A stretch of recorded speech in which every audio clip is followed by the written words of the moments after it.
transaction mo, walang makikita ron. Ano, makikita. Pero walang number. Ano lang nakalagay?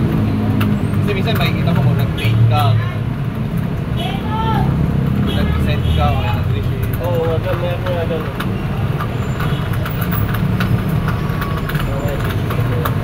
In-install ko nga, di ko na ulit mabuksan. Kasi hindi sa aking pangalan. In-install ko ulit, di ko na mabuksan. Paano yun? Kasi kailangan ng mukha. Ay ba yung nakamukha doon? Yung kumpare ko nakalagay doon. Wala na laman yun? Wala. 89 centavos.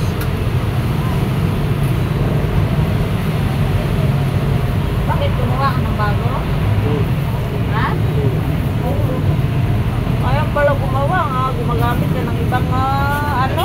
Kasi noon, di ba, wala pa naman ako IT noon. Ngayon, meron na.